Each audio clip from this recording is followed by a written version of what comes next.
Our region breeds a lot of strong winter athletes and winter sports brands. For almost 50 years, Burton Snowboards has left its mark, crafting a culture of snowboarding from Burlington to the world. In that time, Burton has contributed uniforms for Team USA and crafted boards suitable for the world's top athletes. And this year, the team at Burton has been hard at work creating new gear and new looks for the Winter Olympics. I caught up with members of the team to talk about how their products can contribute to that podium finish in Italy. While many fans will be watching the Winter Games for medal counts, the gear might also catch your eye, and at Burton Snowboards, these pieces are sure to score gold. If I was to describe this collection in one word, I would say it's fun. Burton Snowboards is marking the start of the 2026 Games with a new collection. From Burton to the World honors the company's founder, Jake Burton Carpenter, and showcases the passion of the sport. This collection, as well as like how we were kind of working forward for the Olympics, was really about bringing the spirit and the messaging that has existed through Burton for the last 50 years. We took Jake's catalog intros, which he wrote every year as sort of a way to celebrate the season and the culture of snowboarding, and he brought that and shared it with the global community of riders. And we're taking that and using it as a tool to help our Olympic athletes showcase their level of love and excitement for the sport on a global level. Mike Gratz is the company's creative director. Gratz says that they've been working on this collection for 18 months, but Jake Burton Carpenter was always at the center of the collection. The limited edition drop features a variety of snowboards, gear, and other accessories in various bold colors. To bring it to life, Burton worked directly with riders to pick words or phrases that mean the most to them. These catalog intros have spanned almost 50 years, so a huge part of it was sort of sifting through and diluting to those most focused, really powerful energy ones. And the Carpenter family was a huge part of really showcasing and bringing the key messages that Jake had to life in this program. And I think the team riders, we worked with the team riders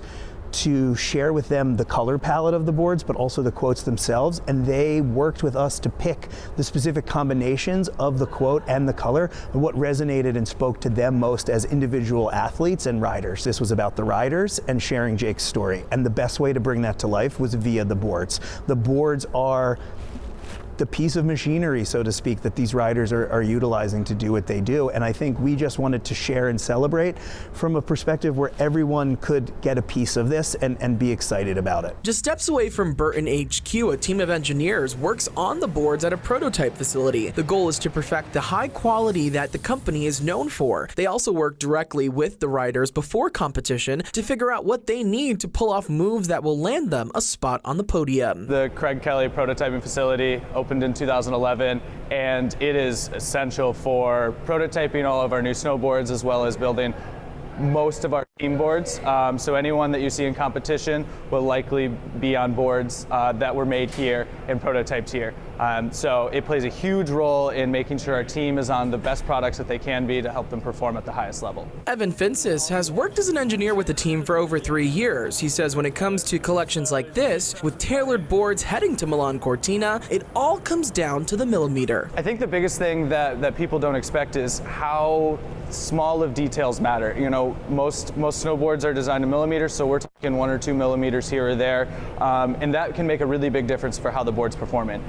So we are very diligent when we're manufacturing the boards to make sure to evaluate the flex and the other dimensions of the board to make sure that they're hitting the exact specifications the riders need. Fincis says it's all about consistency ahead of the Olympics as the team works to develop products year-round so riders can test and provide feedback. We've been working extremely hard getting all of the team boards dialed in, making sure they're meeting the specifications and dimensions that the team riders need to perform at their highest level. So we've been working really hard to measure the boards, make sure they're exactly what the riders need, and have some conversations back and forth with the riders to get feedback to make sure that they're liking the product that they're on. After hearing from athletes, it's all about putting words into action, crafting boards suitable for competition, from the takeoff to the time in the air and a landing they can stick, all while eliminating any possible variables that could impact performance. Most riders have a very unique bill of material, so how the board's constructed, what fiberglass, carbon fiber, and wood cores we're using.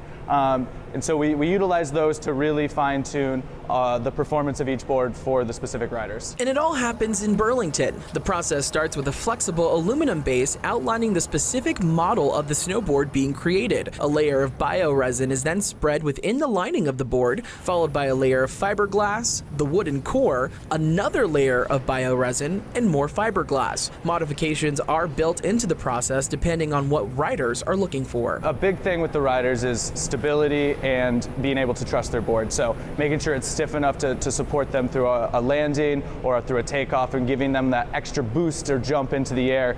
So making sure that there's camber, so how much the board bows, plays into a big portion of that, because that's going to give them the snap and support they're looking for, as well as flex. A lot of these riders are way stronger than your average rider, so they're pushing boards a lot harder than most would. So we're giving them stiffer product or stiffer boards to help support them through those big jumps and large landings. Once the layers are laid, another piece of flexible aluminum is placed on top to secure everything in place. Then it's onto a machine that the team calls the panini press for curing. It's about a 10 to 15 minute process combining heat and pressure to ensure everything blends together. It's a labor of love and responsibility Fintus and the rest of the crew takes seriously. I have a pretty big responsibility in terms of creating the board, so understanding, seeing where there might be a gap in the market and wanting to create a board to cater to that specific preference or that personality. But for these Olympic boards, it's really fine-tuning boards that they've been riding for a long time, and it's okay, well, I want this section maybe a little bit stiffer or want it to flex differently, and so work with them to understand in what scenarios the boards are functioning the way they want. Once the board is out of the press, it's all about the finish. The trimming process ensures there's no excess fiberglass and top sheet material, but it's a rough cut. Which means it's time for the fun part, according to Evan. The shaping process removes those rough edges, but it requires precise technique to make sure there isn't any damage to the integrity of the board. Once it's properly shaped, it goes through base finishing and belt sanding. Then it's all about the final graphics, getting the board from this to this before it hits the shelves. It's incredible the amount of work that not only the Craig's crew, but everyone here at Burton, as well as all of our athletes, have put in to make sure that they can perform their best at these Olympic Games. So, supporting your favorite riders and cheering them on and watching the games, I think is all that really matters. From Burton to the World collection is really cool because it really shows what Jake's vision was throughout all these years and how it's really stood the test of time to bring the snowboard community together. And this is a great example because you're seeing all of these riders who have identified the quotes that they personally like and want to ride, and seeing the whole collection together is a really cool thing for the community. And as the world watches for those medal counts, the team at Burton says it's exciting to expand its reach, hoping more people will find something they love in the collection and in the sport. So much of snowboarding is discovery and self-expression within part of a community, so we wanted to do something special for the riders as well as the customers to show that we're always thinking about the details, pushing the sport and the culture forward. The most exciting part of this is just the comprehensive excitement of this coming to life. This is intended to be bold and vibrant and fun and optimistic and empowering, and I think that's really the takeaway we want everyone to feel, is to just walk in and feel this love and this energy, and however they choose to become a part of it, that's all we want to do, is welcome them in to share in this community. From Burton to the World made its debut last month. Some of these designs already appeared at qualifying competitions in Colorado and Switzerland ahead of Milan Cortina. It's now available globally.